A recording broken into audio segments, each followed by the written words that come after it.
Vous écoutez le podcast de So Sweet Planet, un site et un podcast indépendant. Je suis Anne Greff et je vous propose des interviews autour des thèmes environnement, culture et droits humains. Après l'eau, dans la collection Fake or Not, Charlène Descolonges propose dans ce nouvel ouvrage des mesures concrètes, souhaitables et applicables en France pour protéger l'eau. Elle explique comment passer à l'action et mettre en pratique des changements à tous les niveaux, individuels, collectifs, économiques, politiques, sociétal, en s'appuyant sur de nombreux exemples ainsi que différents retours d'expérience en France et à travers le monde. Chaque mesure concrète est détaillée pour faciliter la compréhension et permettre au lecteur de se lancer. La facilité des actions proposées, les formes d'engagement possibles, le coût de mise en œuvre, les aides auxquelles on peut faire appel pour nous accompagner. Charlène Descolonges est ingénieure hydrologue, spécialisée dans la gestion de la ressource en eau et des milieux aquatiques, titulaire d'un double diplôme master et ingénieur. Elle a travaillé pendant 5 ans avec des élus et des acteurs d'un territoire frontalier franco-suisse. Elle est spécialisée dans la gestion stratégique de la ressource en eau et des milieux aquatiques. Elle a notamment piloté des études sur l'équilibre quantitatif et le partage de la ressource en eau. Elle exerce aujourd'hui en tant que consultante indépendante, auteure et conférencière engagée. Elle intervient auprès des décideurs politiques, des dirigeants d'entreprises, des acteurs agricoles, financiers, de l'eau et de l'énergie. Elle a cofondé l'association pour une hydrologie régénérative qui vise à restaurer le cycle de l'eau à l'échelle des territoires pour améliorer leur résilience face aux sécheresses, aux inondations et à l'érosion. Pour nous parler de son dernier livre, Agir pour l'eau, le mode d'emploi citoyen, un livre qui s'adresse à chacune et chacun d'entre vous, chères auditrices et auditeurs. J'accueille aujourd'hui sur So Sweet Planet Charlène Descolonges. Bonjour Charlène. Bonjour Anne. Alors l'eau, lorsqu'on vit dans un pays privilégié au XXIe siècle, comme la France métropolitaine, parce que les Outre-mer ne sont pas à la même enseigne, on pense que c'est un dû, cette eau, qu'il suffit d'ouvrir le robinet et qu'on l'a à disposition. Lorsque l'on regarde des documentaires qui nous montrent la réalité d'autres endroits de notre belle planète, on s'aperçoit que certains font parfois des kilomètres à pied pour rapporter quelques bidons d'eau. Je pense d'ailleurs au documentaire Marcher sur l'eau d'Aïssa Maïga, pour ne parler que de l'un des plus récents, mais j'ai parlé d'autres documentaires aussi sur cette problématique de l'accès à l'eau sur So Sweet Planet. Personnellement, c'est lors d'un séjour au Népal où la plupart des gens n'ont pas l'eau courante et que pour ceux qui l'ont, elle n'est généralement pas potable, que j'ai eu l'occasion de vraiment réaliser à quel point notre eau qui coule du robinet est précieuse. Et puis, lorsqu'on a une coupure d'eau ou d'électricité d'ailleurs ici, ou que l'on est, comme cela arrive dans certaines régions maintenant, de plus en plus souvent en restriction d'eau, on réalise brutalement à quel point elle nous est indispensable lorsqu'on ouvre ce robinet et que l'eau ne coule plus. Ce livre, Agir pour l'eau, on peut penser rapidement que l'on n'a pas le temps de se préoccuper de ce sujet, qu'il y a tellement d'autres priorités, d'autres urgences, mais comme on le décrit dans la plupart des podcasts de So Sweet Planet, tout est lié et même de plus en plus. Et l'eau est un pilier indispensable de la vie. Charlène, toi, tu as consacré tes études et tu consacres ta vie professionnelle à ce sujet. Qu'est-ce qui t'a fait t'intéresser à l'eau ? Pourquoi l'eau ? Waouh, merci beaucoup Anne pour cette belle introduction et ton intérêt pour ce sujet qui m'anime profondément depuis que je suis petite. Pour te livrer une raison pour laquelle je consacre ma vie à l'eau, ça vient de mon enfance où j'ai grandi proche des rivières, proche des lacs. Mon frère est un pêcheur à la mouche et m'a fait découvrir les merveilles des rivières qu'il côtoie depuis qu'il est petit et j'ai toujours été fascinée par ces milieux, à savoir tout le peuple vivant qui les habite déjà, les poissons, les oiseaux, les insectes, etc. Et en fait j'ai toujours voulu travailler dans les sciences. Alors je suis une tiraillée entre les lettres et les sciences et c'est pour ça que j'écris beaucoup, mais j'aime raconter les histoires autour des rivières en fait et en fait, j'ai décidé de faire mes études dans les sciences de la Terre. Et quand j'ai eu mes premiers cours d'hydrologie sur les bancs de la fac, eh bien, là, tout s'est assemblé, tout avait un sens et j'ai compris à ce moment-là que je voulais vraiment m'occuper des rivières, les soigner, apprendre à les connaître et comment on pouvait entretenir des relations avec elles pour cohabiter et qu'elles puissent nous protéger aussi. En fait, on a plutôt tendance à vouloir se protéger d'elles, mais c'est plutôt elles qui nous protègent. Ah oui, c'est vrai. Quelle est déjà la spécificité de ce livre par rapport au premier que tu as publié aussi aux éditions Tana? Le premier livre que j'ai publié avec Tana Édition était L'eau dans la collection Fake or Not, qui est une très belle collection que je Oui. recommande d'ailleurs, dirigée par Isabelle Brookman, que je salue au passage, et qui permet de détricoter le vrai du faux sur un sujet complexe. Donc on a brossé très large autour du sujet de l'eau, et avec Isabelle, on avait vraiment besoin de faire un 360 degrés. À la fin de ce livre, on a un petit mode d'emploi pour agir. Et j'étais un peu frustrée, notamment par les questions qui m'étaient posées par les journalistes et qui étaient souvent autour des mêmes sujets, notamment bon bah qu'est-ce qu'on peut faire, qu'est-ce que vous pensez des méga-bassines, c'est quoi le problème avec l'agriculture. Donc là, je me suis dit bon, il faut aller plus loin et il faut que tout le monde comprenne qu'on a tous un rôle à jouer sur le sujet de l'eau et que ça dépasse complètement les éco-gestes du quotidien. Donc c'est pour ça que j'ai investigué très largement dans nos vies tout ce qu'on peut faire pour agir sur l'eau visible et invisible. Et c'est vraiment très instructif et c'est vraiment un bel outil, en fait, ce livre, je trouve, parce que c'est à la fois très instructif et très pratique.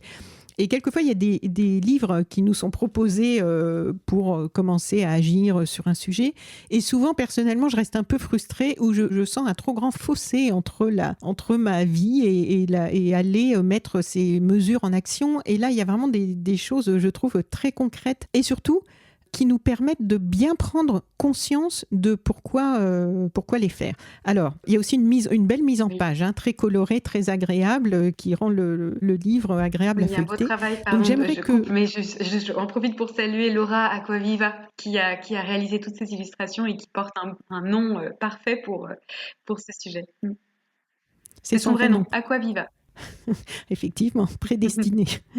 Donc j'aimerais que l'on décrive un peu son contenu de ce livre pour que nos auditrices et auditeurs puissent se faire une idée d'à quel point il pourrait leur être utile. On ne peut pas s'arrêter sur chaque chapitre parce que c'est vraiment dense.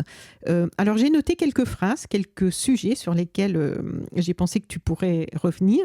Déjà, j'aimerais que tu nous expliques les différentes appellations parce que tu parles d'eau, les eaux bleues, les eaux vertes, les eaux grises. Et en fait, c'est très important dans la classification de comprendre un petit peu qu'est-ce que sont ces Oui. différentes Oui, appellations. oui, oui. En fait, l'eau, effectivement, elle a trois couleurs. La première, elle est verte, d'abord. Le 2 tiers des précipitations continentales, le 2 tiers des pluies qui s'abattent chaque année sur les continents proviennent de l'eau verte. Donc déjà, quand on dit ça, ah oui, d'accord, l'eau, elle vient de l'évaporation des océans pour 1 tiers, et pour le 2 tiers restant, elle vient de l'évapotranspiration du végétal. Donc l'eau verte, c'est toute l'eau qui est évapotranspirée par le végétal. Et elle est source de pluie puisqu'elle est recyclée à l'intérieur des continents par le végétal lui-même. Donc on a cette eau verte qui est fondamentale dans le grand cycle de l'eau. Et on a l'eau bleue, toute l'eau qu'on voit en fait dans les rivières, dans les nappes, dans les lacs, ça c'est de l'eau bleue.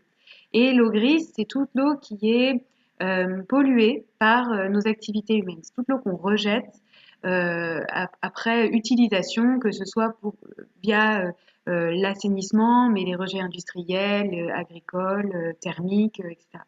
Et donc, quand on fait la somme de l'empreinte eau verte, eau bleue, eau grise, donc là, je commence à introduire cette notion d'empreinte, on la reverra plus tard, eh bien, Oui, c'est la question suivante, donc tu peux enchaîner. j'enchaîne.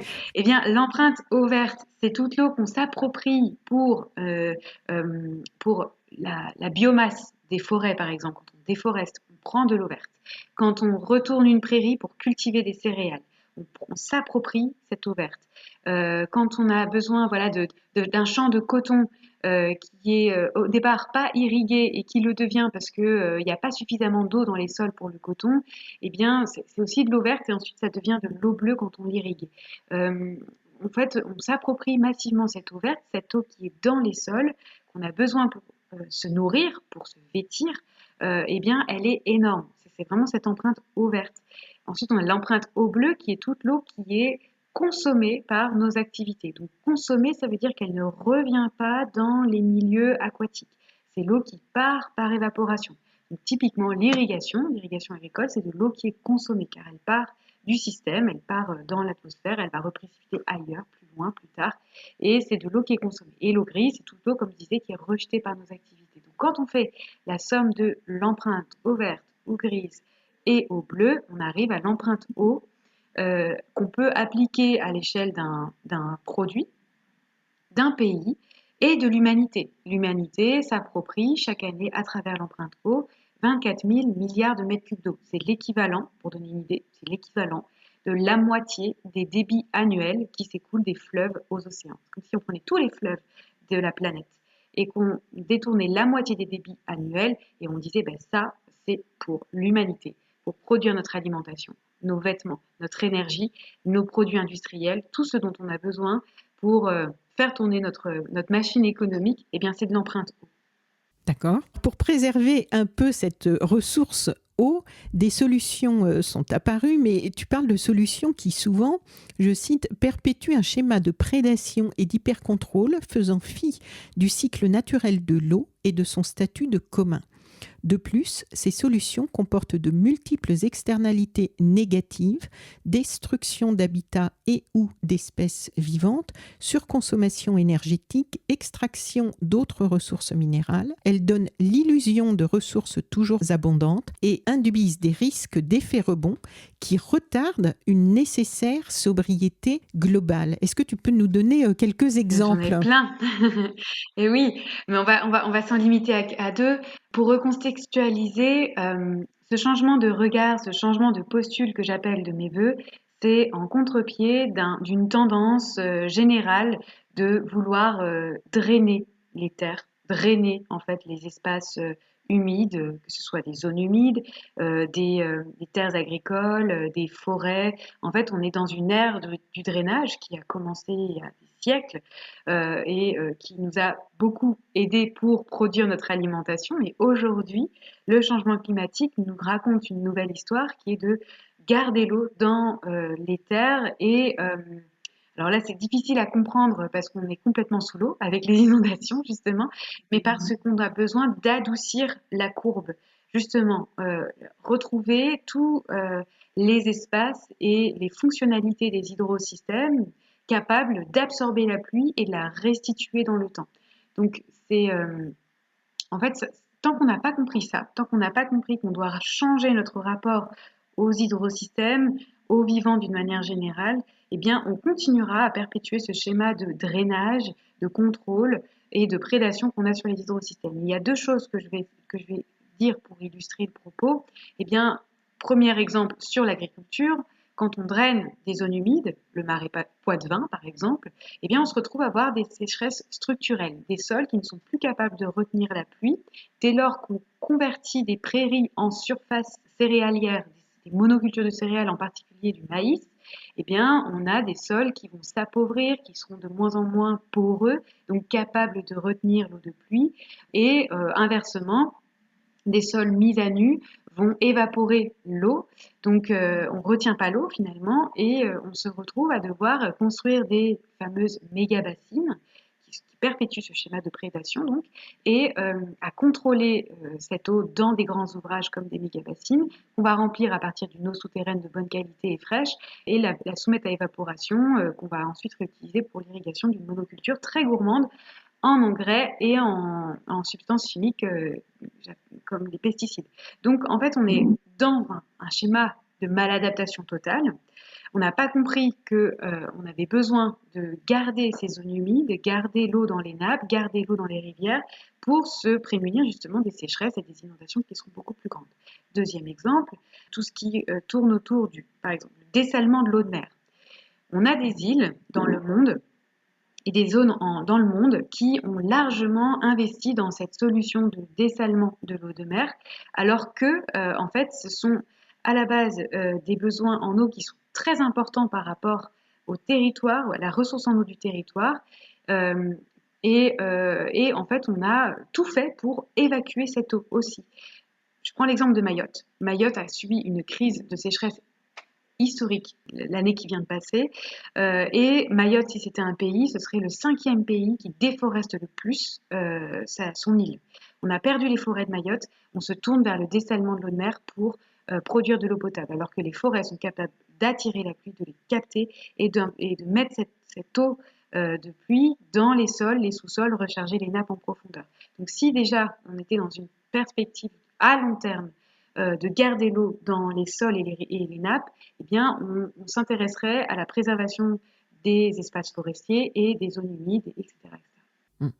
Merci pour ces 2 exemples éloquents. Donc sur la page mode d'emploi, page 15, au début du livre, on peut lire « Ce livre est un référentiel de mesures concrètes que l'on peut appliquer chez soi dans son quotidien et dans sa vie au sens large ». Donc elle se distingue en 3 niveaux. Donc le premier, c'est la sphère de l'habitat. Le second, c'est au niveau du mode de vie. Et le dernier niveau touche à la question de l'engagement citoyen. Pour le niveau 1, on commence avec « Chez moi, j'ai les bons réflexes ». Donc ça parle à tout le monde. Et pour ne pas juste exécuter, parce que comme tu le disais au début de notre interview, effectivement, les éco-gestes, bon, c'est bien d'en connaître, de les appliquer, mais moi, je pense que là, il faut revenir un peu en amont pour qu'on puisse déjà savoir pourquoi et trouver soi-même quand on respecte ce cycle de l'eau ou pas. Donc, pour ne pas juste exécuter, mais comprendre ce que l'on fait et pourquoi on le fait, il faut comprendre le parcours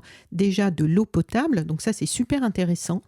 Et j'ai appris beaucoup de choses que je ne soupçonnais pas du tout. Par exemple, je lis page 21, il faut également comprendre que les stations d'épuration n'ont pas été conçues pour traiter les substances chimiques ni les micropolluants contenus dans les eaux usées domestiques, les résidus de médicaments, les solvants, les cosmétiques. Ces polluants sont donc rejetés dans les rivières qui ne parviennent pas à dégrader ces molécules complexes. On comprend bien ici qu'il faut donc à un niveau individuel, faire attention à ce que l'on jette et donc plus en amont à ce que l'on achète et à ce que l'on consomme. Exactement. Merci beaucoup pour mettre en lumière cet aspect-là qui est complètement occulté. On pense tout de suite à l'eau qu'on va chercher depuis les nappes, depuis les rivières et qui arrive miraculeusement au robinet. Mais une fois qu'on a utilisé cette eau, on évacue avec elle notre insouciance presque,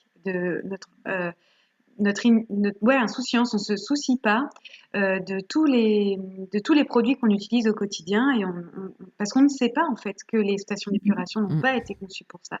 Les stations d'épuration, pour revenir un peu en arrière, elles ont été conçues très tardivement dans l'histoire de l'humanité. La première station d'épuration à Archer, dans la banlieue parisienne, est arrivée au début du XXe siècle, donc c'est assez récent.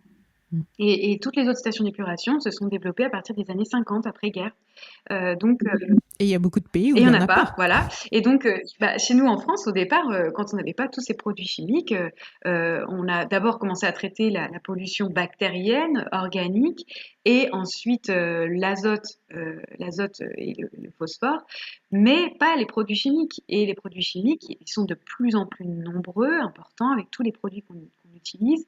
Du produit vaisselle à la lessive et aux produits qu'on met dans les toilettes, tout ça comporte des substances chimiques qui se dégradent très peu. Et on le voit encore plus, Qui sont très toxiques. et on l'a vu là, avec les PFAS par exemple, de revêtements anti-adhésifs qui ne sont pas traités par les stations d'épuration et qui finissent dans les milieux aquatiques et qui s'accumulent, qui ne se dégradent pas. Et vient même jusqu'à faire l'effet cocktail qui, j'en cite un dans le livre, qui peut potentiellement avoir des impacts sanitaires majeurs sur la santé humaine. Donc, se poser la question de quels produits j'utilise au quotidien, qu'est-ce que je peux substituer tout simplement, et puis s'intéresser à ce petit cycle de l'eau qui est près de chez soi, quoi. Oui. Les pesticides dans l'eau potable, ça c'est un gros dossier actuellement. On voit les scandales et les rapports de l'association Génération Future qui s'accumulent. Je crois qu'il n'y a pas une semaine là, sans que je reçoive des alertes de cette association qui envoie les communiqués de presse et en fait l'ampleur, on se demande jusqu'où il va falloir aller pour que des vraies mesures soient enfin prises pour protéger l'environnement, pour nous protéger. Et c'est difficile d'en parler en quelques mots parce que c'est tellement énorme ce dossier des pesticides. Je voulais quand même signaler, il y a plusieurs rubriques qui sont très positives dans le livre. Il y a les rubriques mode d'emploi, mon action. Il y a les rubriques focus qui exposent des exemples d'initiatives efficaces qui peuvent être répliquées, adaptées. Par exemple, terre de source. Oui. Qu'est-ce que c'est terre de source, par Oui, exemple? oui, merci pour ça. Effectivement, j'essaye de montrer qu'il y a des exemples et qu'il faut les suivre, les déployer. Mm. Les solutions, pour moi, elles viendront des territoires. Elles viendront Mm. des territoires qui vont s'emparer de la question et qui vont mener des actions collectives. Et cette action collective, elle est vraiment très intéressante parce que elle vise à dire, eh bien, en même temps qu'on cherche à relocaliser une partie de notre alimentation sur le territoire, et là, c'est en particulier autour de Rennes, Rennes Métropole, 500 000 habitants, des captages qui se ferment à cause d'une eau qui est polluée, trop polluée aux nitrates et aux pesticides. Donc, plutôt que de traiter davantage l'eau potable, plutôt que de continuer à fermer ces captages, eh bien, la collectivité de Rennes est allée voir ses agriculteurs dans un rayon de 80 km autour de Rennes et contractualiser avec eux sur la mise en place de pratiques très, très poussé, très engagé sur d'un point de vue agroécologique, la mise en place de pratiques agroécologiques qui visent à réduire les intrants, pesticides et engrais de synthèse, et donc en contrepartie, garantir des débouchés, et c'est surtout ça le problème, c'est garantir des débouchés pour les agriculteurs dans la restauration collective, des magasins de producteurs, des boulangeries, en fait, et ils ont créé une marque pour connecter les producteurs aux consommateurs. Et quand on va dans une boulangerie, par exemple, on achète une baguette de pain terre de source, on sait qu'elle a été produite localement par un agriculteur qui s'est engagé sur la réduction de ces produits chimiques. Et tout ça permet de protéger les captages d'eau potable du bassin rennais. Donc ça, c'est exemplaire. Ils ont mis 10 ans à mettre en place cette démarche. Donc c'est dire, il faut le faire maintenant et massivement sur tous les autres territoires. Eau de Paris le fait aussi, il faut le savoir, mais à une échelle beaucoup plus large, parce que c'est beaucoup plus grand. Mais il faut que vraiment partout en France, on renoue cette relation avec les agriculteurs autour des villes, des petites, des moyennes et des grandes villes, pour relocaliser une partie de l'alimentation, contractualiser avec les agriculteurs et leur promettre un débouché s'ils s'engagent à réduire l'utilisation de ces intrants. Donc c'est possible. C'est possible. Il suffit d'accompagner. C'est toujours le même sujet. Alors, je cite un autre passage qui m'a sidéré par l'ampleur des chiffres. À la maison, nous utilisons quotidiennement des produits ménagers et des médicaments contenant des micropolluants qui ne sont pas traités donc par les stations d'épuration et s'accumulent dans les hydrosystèmes. Parmi eux, on retrouve des substances médicamenteuses qui ne se dégradent pas, persistent dans les rivières et s'accumulent dans les organismes aquatiques, notamment les invertébrés, les moules, les amphibiens et les poissons. Une récente étude, alors toutes les sources des informations que tu cites sont listées en fin de livre. Une récente étude a montré que partout dans le monde, les cours d'eau et certaines eaux de consommation humaine contiennent des résidus de médicaments, avec 176 000 tonnes de médicaments vendus chaque année dans les pharmacies françaises, soit 48 boîtes équivalent à 2,6 kilos par an par habitant. La France est le 5e consommateur mondial de médicaments. Et tu poursuis, par ailleurs, la surconsommation d'antibiotiques et l'utilisation systématique de détergents, donc liquide vaisselle, lessive, nettoyants, et de désinfectants, spray, gel hydroalcoolique, contribuent à l'apparition de bactéries antibiorésistantes dans l'eau. Ce phénomène entraîne une inéluctable augmentation des dépenses médicales et des durées d'hospitalisation plus longues, parce qu'évidemment, quand les antibiotiques ne fonctionnent plus sur nous, ça nous complique un petit peu la tâche pour la guérison. L'Organisation mondiale de la santé estime que si rien n'est fait d'ici 2050, l'antibiorésistance pourrait causer la mort de 10 millions de personnes chaque année.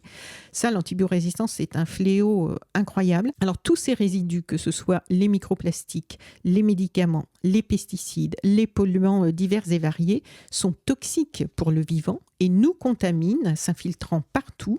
L'eau, il faut la préserver en quantité, parce qu'on pense aux sécheresses, on pense à les premières choses qui nous viennent à l'esprit, mais il faut aussi se préoccuper de sa qualité. Absolument. Merci beaucoup pour ce passage. Et oui, j'étais effarée moi-même sur les chiffres avancés par l'Organisation mondiale de la santé sur l'antibiorésistance. Il faut savoir que c'est un sujet qui fait peur et pourtant il faut en parler quand même parce que c'est un phénomène invisible et insoupçonné et en fait certains gestionnaires de l'eau potable vont jusqu'à traquer cette antibiorésistance pour la comprendre, même si on n'a pas forcément de solution, on ne peut pas traiter ce phénomène-là. En fait, il faut remettre notre système de santé, vraiment reconsidérer notre système de santé à l'égard de ce phénomène qui va prendre une, une proportion, une Une ampleur ampleur, mondiale, quoi. Donc, c'est pour ça que, alors j'aime beaucoup faire le parallèle entre système immunitaire humain et système immunitaire des hydrosystèmes. Plus on a chez nous, humains, un bon système immunitaire, par, on le sait, hein, l'alimentation, le sport, être en bonne santé mentale, moins on sera, on se rend... et être exposé à la biodiversité très jeune, parce que Exactement. j'ai fait un podcast récemment avec Marie-Monique Oui, Robin sur son livre et son documentaire Vive les oui. microbes, qui rejoint encore ce que tu Mais oui, c'est dis. ça, être en pleine nature, ne pas, voilà, ne sortir. Alors moi, je suis une grande adepte des bains froids, par exemple. Il y a une question autour du froid qui est un vrai sujet, hein. On a tous peur de tomber malade à cause du froid, alors que le froid, c'est pas forcément ça qui nous fait tomber malade, c'est parce qu'on a un système immunitaire faible. Et bref, et en fait, je m'applique tout ça en me disant, plus je renforce mon système immunitaire, moins je serai malade et moins je serai dépendante donc des médicaments. Mais après, la santé, en fait, ça fait appel à la notion de One Health, la santé globale, Oui, où on est tous reliés. Eh bien, les hydrosystèmes, ils absorbent, et donc ils absorbent pas, ils contiennent tout ce qu'on rejette, tout ce qu'on ne digère pas dans nos corps. Donc, je l'ai mis dans le livre, on retrouve dans les rivières des antidépresseurs, des anti-anxiolytiques, plein de substances médicamenteuses qu'on absorbe dans nos corps et qu'on consomme massivement. Donc oui, il faut vraiment qu'on réinterroge aussi la santé des hydrosystèmes au regard de notre santé à nous. alors, l'empreinte eau, reflet de nos modes de consommation. L'empreinte eau, tu dis, comme indiqué précédemment, désigne l'appropriation humaine de l'eau pour produire tout ce que nous utilisons et consommons au quotidien. Donc, ça couvre nourriture, énergie, vêtements, numérique, objets électroniques et transport, pour ne citer que. Il s'agit d'un volume d'eau nécessaire à la fabrication d'un produit que l'on peut quantifier tout au long de son cycle de vie, de sa production à son élimination ou recyclage. Par extension, notre empreinte eau est le reflet de notre mode de vie dans une région ou un pays entier. Cette définition d'apparence simple revêt cependant des couches de complexité telles qu'il n'existe toujours pas aujourd'hui une approche unique qui parle à tout le monde, tant aux entreprises qu'aux particuliers, comme pour l'empreinte carbone, et qui fasse consensus. Que faut-il pour que cette empreinte eau, parce que ça semble tellement évident en fait quand on lit ton livre, qu'elle soit mise en place, qu'elle soit considérée? Est-ce que des démarches sont en cours pour y parvenir ou est-ce qu'on est au niveau zéro? Alors, l'empreinte eau, c'est une histoire qui a 30 ans. Elle est apparue dans les années 90 par plusieurs chercheurs et elle a évolué. Elle a évolué en deux manières de comptabiliser l'empreinte eau. Celle qui est la plus connue du grand public, c'est celle qui est portée par le Water Footprint Network, qui est basée sur des travaux scientifiques menés dans les années 2000 et qui comptabilise l'empreinte eau verte, eau bleue, eau grise. Et donc, quand on fait cette méthode-là, on arrive à ce chiffre à peu près, en France, c'est environ 5000 litres d'eau virtuelle par jour. L'empreinte eau quotidienne d'un Français est d'environ 5000 litres d'eau. Si on prend une autre méthode, Alors que dans le monde, je crois que c'est oui, 2900, c'est non, la ça, c'est moyenne? 3000 à peu près. Et en fait, c'est essentiellement de l'eau alimentaire. 80% est lié vraiment à notre alimentation, notre agriculture, parce que encore une fois, on a besoin d'eau verte pour cultiver. Et les chercheurs ont montré que plus on a un régime carné, riche en protéines animales, plus notre empreinte eau augmente. Ça, c'est la première méthode. La deuxième méthode, c'est apparue après la première, donc, et surtout mise en point par des industries, les industriels, industries agroalimentaires en particulier, qui ont développé leur propre méthode en mettant de côté totalement la question de l'eau verte. ils ont en gros multiplié l'eau qui est consommée, l'eau bleue qui est consommée par un facteur de stress hydrique. Ça n'a pas et c'est vrai, ça n'a pas forcément les mêmes impacts de cultiver des tomates en France que au Maroc ou des pays qui sont en fort stress hydrique. Idem pour le coton. Donc il faut tenir compte de ça. Et ils ont aussi inclus la dimension de pollution, qui est un vrai sujet aussi. Et en fait, quand on fait, donc les industriels et tout le secteur économique a poussé pour cette méthode-là et jusqu'à aboutir une norme, une méthode qui permet de définir selon une norme l'empreinte eau d'un produit. Et donc, on peut aussi l'étendre à l'échelle d'un pays. Donc, en fait, il y a vraiment deux manières de comptabiliser cette empreinte eau. Et dans tous les cas, en fait, c'est ça que maintenant je dis. En plus, en France, on a deux calculateurs. Il y a le calculateur qui a été mis au point par l'ADEME, qui est basé sur l'analyse de cycle de vie d'un produit, mais qui ne tient pas compte de l'eau verte. Et selon cette méthode, on obtient à peu près entre 5 000 et 9 000 litres d'eau par jour par Français. Et quand on prend la méthode Water Footprint, avec le calculateur monempreinte-eau.fr, on arrive aussi à peu près à 5 000 litres d'eau, voire 5 000 à 9 000. En fait, on a quand même cet ordre de grandeur-là, mais qui ne veut pas dire la même chose. Et ce qu'il faut surtout souligner, c'est qu'on est de grands importateurs d'eau virtuelle et des grands exportateurs d'eau virtuelle. C'est surtout ça qu'il faut dire, c'est qu'on importe de l'eau. Qu'est-ce que c'est l'eau virtuelle, Eh bien, peut-être? l'eau virtuelle, c'est l'eau qui a été consommée ailleurs sur un pays en fort stress hydrique, comme le coton qu'on a utilisé pour fabriquer notre t-shirt qui arrive chez nous.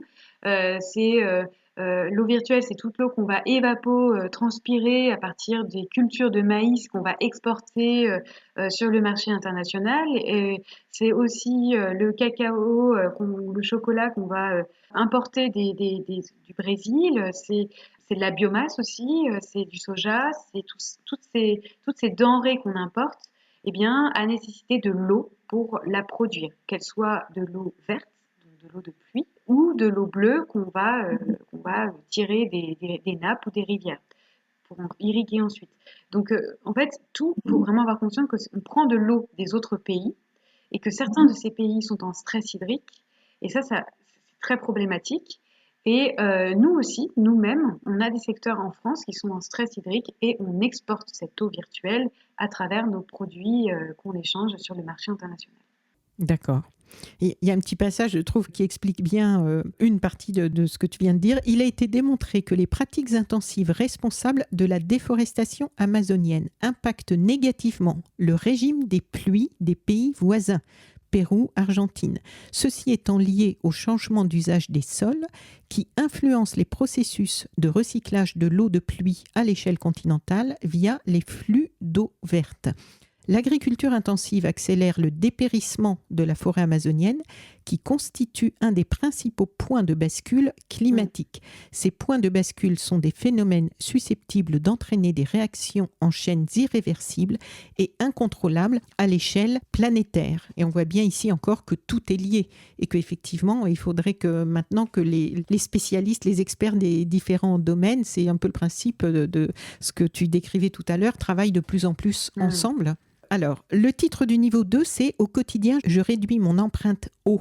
On y aborde les domaines alimentation, mode, numérique, objets électroniques, énergie, mobilité, que des secteurs sur lesquels il y a pas mal de crispation et aussi d'attachement très fort à des modes de consommation. Ça fait partie de nos modes de vie. Alors, l'alimentation, quelques mots peut-être sur la résilience alimentaire. Qu'est-ce que ça signifie et qu'est-ce que c'est le CNRA? Ah, le CNRA, c'est une association française à l'échelle nationale, donc ça veut dire Conseil national de la résilience alimentaire. Il plaide pour une véritable politique de résilience alimentaire et on entend par résilience alimentaire la capacité d'un territoire à fournir, à produire son alimentation dont elle a besoin, quels que soient les aléas, qu'ils soient climatiques ou économiques. Un territoire est en capacité de produire sa propre alimentation et nourrir son territoire. Ça demande d'anticiper. Ça demande beaucoup de planification. Et moi, j'aime beaucoup, alors ce sont vraiment des amis, et j'aime beaucoup mettre en parallèle, et ils ont compris, que la résilience alimentaire des territoires va de pair avec la résilience hydrique des territoires. Plus on a un territoire qui a compris on a besoin d'eau pour produire son alimentation, donc on va prendre soin du grand cycle de l'eau, de ces rivières, de ces nappes, de ces zones humides, et plus on sera en capacité de produire notre agriculture au local. Et donc, on a le lien direct entre alimentation et eau locale, les territoires peuvent agir. Donc, le CNRA, on a aussi, et j'ai beaucoup, du coup, j'ai fait une petite nouvelle, une petite histoire dans le livre autour Oui, de qu'est-ce qu'un barbecue en 2035. en 2035. Eh bien, je plaide en fait vraiment pour l'instauration d'une sécurité sociale de l'alimentation où tout le monde, quel que soit son revenu, quel que soit son statut, aurait accès à une alimentation saine, durable sur son territoire. Et donc, il faudrait contractualiser avec des agriculteurs locaux pour produire cette alimentation. Et chacun aurait, comme on a une sécurité sociale de la santé, eh bien on aurait une sécurité sociale de l'alimentation. Et ça va de pair avec la santé aussi. Si on arrive à bien manger, on est en bonne santé. Donc il y a des territoires comme Montpellier, qui est la plus avancée sur la SSA. Et je pense que pareil, il faut suivre ce mouvement-là parce que c'est très émancipateur. Les personnes vont pouvoir choisir leur alimentation, se le permettre aussi parce qu'on dit souvent que le bio n'est pas accessible. Et si on met ça en place, qu'on permet à des agriculteurs de déboucher et on renoue cette relation de proximité entre les producteurs et les consommateurs, là, en fait, Oui. on a gagné à plein de niveaux, à plein d'égards. Et donc, voilà, je suis partie un peu loin, mais l'alimentation, c'est vraiment un sujet et je pense que c'est la première action individuelle et collective majeure sur la question du cycle de l'eau. Et là aussi, tout est lié, parce que là, effectivement, l'alimentation, pour manger mieux, et que cette alimentation bio, dans laquelle on n'a plus tous ces produits toxiques ou quasiment plus, pour l'avoir et la rendre accessible, il faut accompagner nos agriculteurs pour les aider à passer et à mieux vivre aussi de cette activité. Il y a toute une chaîne de causalité à sortir du cercle vicieux pour passer au cercle vertueux. Alors, tu consacres aussi, alors là, gros dossier aussi, quand même quelques pages à l'empreinte eau de la mode et notamment de la fast fashion. Dans un rapport de l'Agence européenne, alors je te cite, pour l'environnement, l'empreinte eau verte et eau bleue de tous les vêtements, chaussures et linge de maison achetés par l'Europe en 2020 équivaut à 24 000 millions de mètres cubes, soit l'équivalent de l'empreinte eau annuelle du Portugal. Ainsi, l'empreinte eau moyenne des achats textiles d'un Européen est de 53 000 litres par an.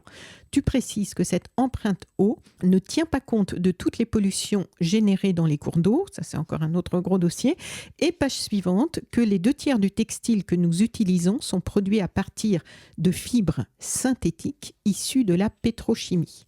Ainsi, l'industrie textile consomme 1 million de barils de pétrole par jour pour fabriquer des tissus en polyester, nylon, acrylique, élastane, etc. En plus d'émettre des gaz à effet de serre, ces matières synthétiques qui sont relâchées au premier lavage s'accumulent dans les hydrosystèmes et les chaînes trophiques. La fast fashion étant basée sur une production de masse, des prix bas et des volumes de vente élevés, elle favorise donc de nombreux premiers lavages qui relarguent 1,5 million de tonnes de microplastiques chaque année. Au-delà de la pollution aux microplastiques, l'industrie de la mode contribue au réchauffement planétaire en émettant 2,1 milliards de tonnes de CO2 par an, soit l'équivalent des émissions annuelles de la France, de l'Allemagne et du Royaume-Uni. Et enfin, dernier passage que je relis au précédent, une seule lessive de vêtements synthétiques peut libérer 700 000 fibres microplastiques. Ces microplastiques ne sont pas retenus par nos machines à laver, ni traités par les stations d'épuration, on l'a dit, et finissent par s'accumuler dans nos rivières et océans.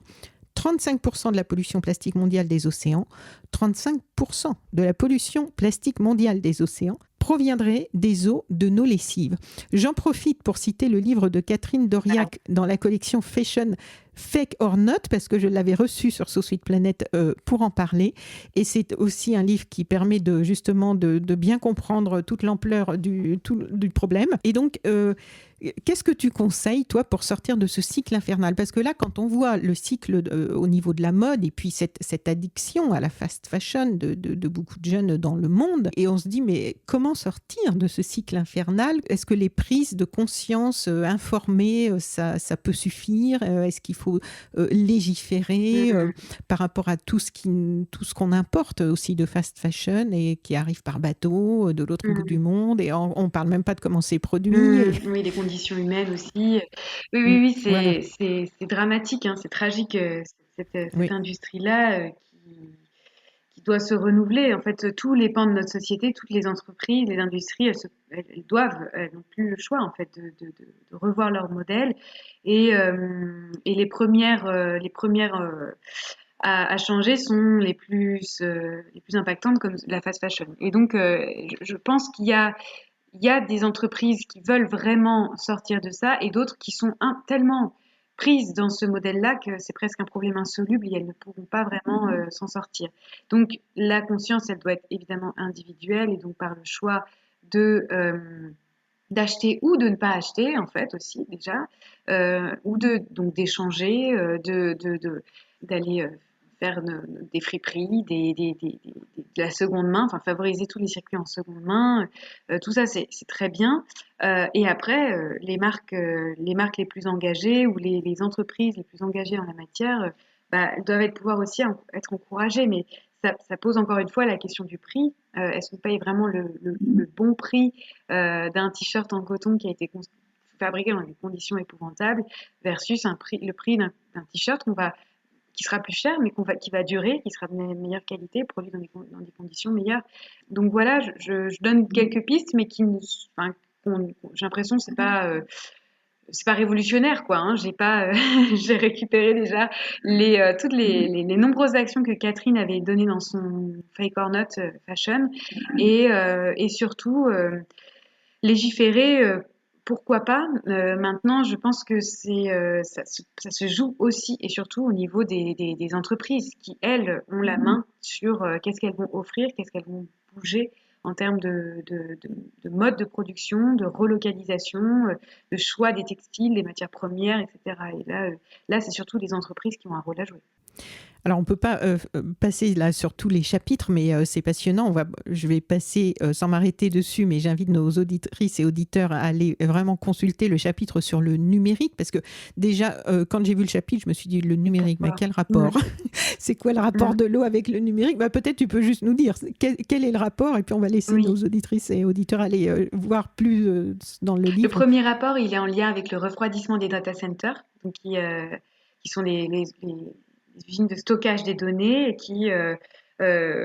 qui fleurissent un peu partout en France, surtout en région Île-de-France, et qui, en fait, on a deux manières de refroidir les data centers. On a besoin de ça pour qu'ils fonctionnent. Soit on utilise la clim, l'air climatisé, ou on utilise de l'eau. Et donc, de plus en plus, on favorise l'utilisation de l'eau. Et donc, on prend dans les nappes l'eau des nappes pour refroidir et de plus en plus en circuit fermé, mais vu qu'on a de plus en plus besoin de stocker des données, à l'heure de l'intelligence artificielle notamment, eh bien, on va démultiplier la construction des data centers. C'est un marché qui est en pleine expansion en France et aujourd'hui, on prélève quelques centaines de milliers de mètres cubes par an. Dans 20 ans, probablement, c'est plusieurs millions de mètres cubes d'eau. Donc, c'est un nouveau besoin qui apparaît et qu'on n'a pas du tout, qu'on a complètement sous-estimé. Donc, on n'a pas du tout fait le lien entre notre besoin numérique, la consommation des data, des données, et le fait de construire ces data centers qui vont utiliser de l'eau. Et ensuite, on a tous les objets électroniques, mais bon, ça, on va peut-être pas rentrer dedans, mais c'est en lien quand même aussi avec ça. Et la construction des objets électroniques nécessite des métaux, des minerais qui nécessitent de l'eau pour les extraire, les fabriquer. Voilà. Et la mobilité, à la fin, je termine là-dessus sur l'empreinte eau avec la mobilité où on aura besoin d'électrifier notre parc. Mais il y a l'énergie. Et l'énergie, évidemment. Moi, j'aimerais qu'on s'arrête sur l'énergie parce que là, il y a quand même un chapitre, je trouve, qui permet d'aborder le sujet par un angle intéressant, là aussi, et quelques chiffres. Alors là, à tel point que je souhaitais l'aborder dans l'interview parce que je me suis dit, mais est-ce qu'il n'y a pas une erreur du côté du nucléaire? Du côté du nucléaire, rappelons que le refroidissement des réacteurs constitue notre principal usage de l'eau douce en France, avec 16 milliards de mètres cubes pompés à partir des cours d'eau, soit la moitié des volumes d'eau douce prélevés chaque année. L'industrie nucléaire fait face à un double enjeu vis-à-vis de l'eau, à la fois quantitatif et thermique. Et là aussi, le volet thermique, c'est quand même... voilà. puisque c'est cette eau qui ressort souvent, je crois que c'est plus 4 degrés, hein, que ça ne doit pas être au-dessus de 4 degrés de la rivière ou du fleuve dans laquelle l'eau est rejetée. Et qu'en fait, il y a très souvent, alors soit c'est l'été, on est en canicule et ça aggrave le problème. Normalement, ils ne peuvent pas, mais il y a des dérogations autorisées par les préfets. Donc, on est aussi dans un cercle vicieux là quand Oui, même. oui. On a deux manières de refroidir nos centrales nucléaires. La manière en circuit ouvert, donc qui est le procédé historique. On les a installés sur le long du Rhône parce que le Rhône est un fleuve glaciaire très puissant, très frais. Et donc, on prélève beaucoup d'eau et en fait, 70% des prélèvements d'eau douce en France sont concentrés sur le Rhône pour le refroidissement de ces centrales en circuit ouvert. Elles prélèvent beaucoup d'eau, mais elles en rejettent 98% dans le Rhône et plus chaude. Et effectivement, en épisode de canicule, ça pose problème parce que ça réchauffe beaucoup les hydrosystèmes. Donc il y a tout un tas de Oui. suivis et d'études qui sont menées sur l'impact thermique de ces rejets sur les populations de poissons, de mollusques, d'invertébrés. Ça, c'est EDF qui s'en charge. Et ils s'aperçoivent qu'il peut potentiellement y avoir un impact à long terme, pas pendant les épisodes de canicule, mais c'est surtout à long terme. Et donc là, on tend vers le rebouclage du circuit, c'est-à-dire que on refroidit les centrales nucléaires en circuit fermé, c'est-à-dire qu'on prélève moins d'eau, mais par contre, on en consomme 40%, 40 à 50% qui partent par évaporation dans les tours aéro-réfrigérantes. Donc c'est celle-là qu'on repère assez bien. Les tours aéro-réfrigérantes, on voit le panache d'eau qui part par évaporation, mais par contre, les rejets thermiques, eux, sont euh, moins impactants. On a quelques dixièmes de degrés d'écart entre les rejets et les milieux naturels. Par contre, elles consomment de l'eau, donc c'est un problème quantitatif. Donc, circuit ouvert, problème qualitatif, problème de quantité aussi, parce que ça prélève beaucoup d'eau. Et circuit fermé, problème quantitatif, parce que ça en consomme. Et effectivement, en France en tout cas, on prélève de l'eau et on prélève de l'eau majoritairement pour notre usage énergétique. Notre usage, on a besoin d'électricité, donc on a besoin d'eau pour ça. Et donc, oui, on peut interroger le modèle nucléaire à plein d'égards, mais en tout cas, sur notre dépendance à l'eau, elle est très très forte. Mm. Donc, j'en ai parlé, hein, les rubriques mode d'emploi, mon action, et pour chaque chapitre, hein, on voit ce que l'on peut faire. Il y a des initiatives très concrètes auprès des élus, tout ça. Et puis, il y a plein de plateformes aussi que tu mentionnes qui permettent de voir où on en est dans notre région, que ce soit par rapport à... Enfin, il y en a plein, je ne vais pas tout citer, mais j'ai trouvé ça assez passionnant. Il y a aussi pour des formations, j'ai découvert la super plateforme Sator. Alors là, par contre, c'est payant, mais il y a quand même des modules Oui, tout à gratuits. fait. Sator, c'est une plateforme de masterclass en ligne, donc ouverte à tous, mais effectivement payante. Ils ont revu d'ailleurs leur politique tarifaire pour la rendre plus accessible. C'est 10 heures de cours, donc c'est assez exigeant. Et justement, donc moi j'ai fait un cours de 10 heures en ligne et je l'ai retourné la semaine dernière, il y a 2 semaines. Donc elle n'est pas encore en ligne, la nouvelle version, mais la nouvelle version, elle sera beaucoup plus poussée. On allait sur le terrain, on allait rencontrer des acteurs, des spécialistes, des zones humides, etc. Et je suis assez contente de ce nouveau cours. Donc, toutes les personnes qui ont déjà vu le cours, pourront avoir accès à cette nouvelle version. Et effectivement, il y a plein autres sujets sur la comptabilité, sur la robustesse, sur le vivant, la biodiversité, la forêt. Et en fait, l'avantage, c'est qu'ils font le lien vraiment entre toutes les thématiques, tous les parcours, les sujets. Il y a plein d'autres cours qui vont arriver, hein. Ils sont en train de vraiment tourner des cours avec d'autres grosses pointures sur le sujet, de l'économie notamment, du futur de l'agriculture, voilà, donc du climat aussi. Donc il y a plein de belles choses qui vont arriver sur cette heure. Et effectivement, la première étape, c'est de connaître, c'est la connaissance. Alors, le titre du dernier niveau, du niveau 3, dans ton livre, c'est « Dans ma vie, je m'engage à fond pour l'eau ». Donc là, les rubriques, c'est « Mes connaissances, mon argent, mon assurance, mon job, mon vote ». Ma rivière. Et c'est vrai qu'on n'imagine pas le nombre de domaines qui ont un lien avec l'eau, Oui. en fait. Hein, et ton livre permet justement de mieux comprendre tout ça. Et donc aussi, on n'imagine pas les nombreuses actions de notre vie quotidienne qui ont un impact que la plupart du temps on ignore sur l'eau. Et donc, Cet exemple des banques, là, est-ce que tu peux nous dire rapidement quel est le rapport? Pourquoi le choix d'une banque qui relève de notre responsabilité individuelle, hein, de choisir sa banque ou d'y rester et de ne pas en changer, ou d'en changer justement pour être un peu acteur dans tout ce que l'on considère comme on peut facilement avoir l'impression d'être impuissant, mais en fait, on a quand même beaucoup de leviers d'action, comme tu le dis, avec nos cartes bancaires, avec nos cartes pour voter. Les banques, ça c'est un sujet qui est quand même pas anodin. On voit pas non plus le rapport avec l'eau et pourtant il y a beaucoup de Oui, conséquences. absolument. Merci beaucoup d'en parler. C'est vrai qu'on ne fait pas forcément le lien entre la banque et le cycle de l'eau. Et en fait, le lien, il est dans le climat. J'insiste beaucoup sur ça dans le livre, en rappelant que l'empreinte carbone des grandes banques françaises, elle s'élève à 3,3 milliards de tonnes de CO2 par an, c'est l'équivalent de 8 fois les émissions de la France entière. Alors, il y avait un relecteur du livre qui me dit, mais c'est pas logique, c'est 8 fois les émissions de la France entière, en fait, c'est parce qu'on les comptabilise pas forcément dans notre empreinte carbone. Et quand on fait le bilan de toutes les banques, en fait, c'est parce qu'elles financent des projets d'extraction d'énergie fossile ou d'autres projets qui sont très émetteurs de gaz à effet de serre, et bien, on n'inclut pas dans notre bilan carbone à nous, quoi, individuellement. Donc ça, c'est une étude Oxfam qui le révèle et qui montre que les 3 premières banques en France ont chacune une empreinte carbone supérieure à celle du territoire français. Et donc, il faut vraiment faire pression sur ces banques. Et certaines ont conscience de ça, mais c'est très difficile d'en sortir d'un modèle qui est très profitable, on va dire.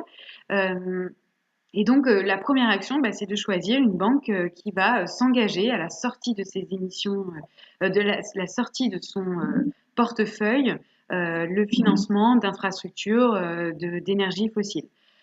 Donc là, heureusement, j'en renvoie à Reclaim Finance, qui est une ONG Oui, voilà, dirigée par Lucie Pinson et qui traque en fait les stratégies des banques, les stratégies financières des banques dans leur choix d'investissement.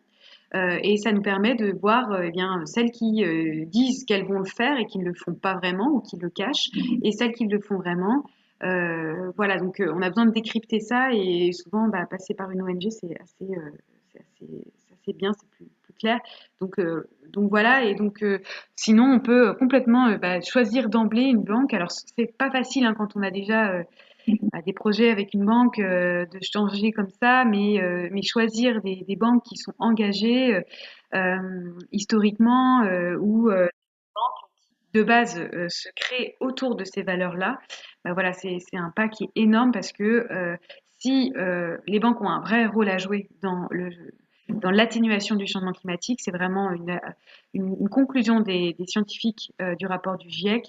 Et là, en fait, on a plus, en fait, il faut vraiment s'intéresser à ce choix-là parce que plus on continuera à financer les énergies fossiles, plus on aura de problèmes à traiter avec les extrêmes hydrologiques. et tu mentionnes Reclaim Finance et j'étais très heureuse que tu en parles parce que justement j'y ai consacré aussi un podcast Super. avec Lucie Ronfaux qui est quand même, il faut le souligner et tu le soulignes très bien dans ton livre, elle réalise un travail colossal, formidable, et ça montre bien que vraiment une seule personne, alors après évidemment maintenant elle n'est plus toute seule et elle heureusement, mais de son initiative, de croire franchement, une jeune femme, je ne sais pas quel âge elle avait quand elle s'est lancée dans ce combat-là, mais croire qu'à elle toute seule, elle allait pouvoir influencer des banques, des politiques, Elle est remuer remarquable. ciel et terre, ne pas lâcher, s'entourer d'experts pour avoir des... Parce qu'il faut aujourd'hui, quand on s'attaque à ce genre de sujet, s'entourer de personnes qui nous permettent d'avancer des choses indéboulonnables. Hein. Voilà. Donc pour terminer, tu soulignes, là c'est pour vanter l'utilité de ton livre, parce que tu soulignes que d'après une étude du CNED, près de 6 Français sur 10 jugent que leur niveau de connaissance sur les questions écologiques n'est pas à la hauteur des enjeux et qu'il est parfois compliqué de les comprendre. Oui, pour choisir les bonnes solutions, il faut avoir bien cerné le problème.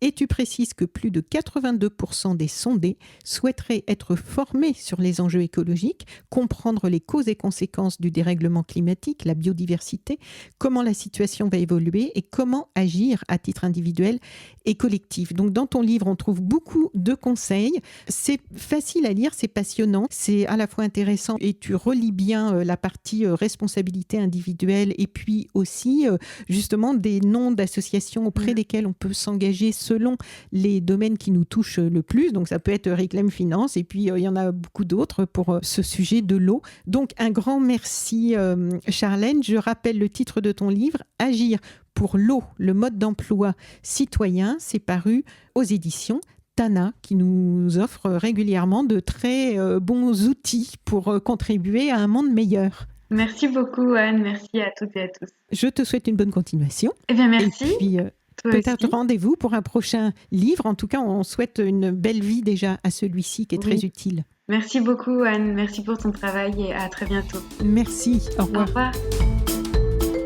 Si ce podcast vous a plu, n'oubliez pas de me mettre une bonne note sur votre application de podcast, par exemple 5 étoiles sur Apple Podcast, et de me laisser un petit commentaire. Ça, vous pouvez aussi le faire sur Spotify maintenant. So Sweet Planet, c'est un site et un podcast indépendant. Merci donc de soutenir mon travail à partir de 3 € par mois sur Patreon. Vous trouverez le lien dans le descriptif de cet épisode.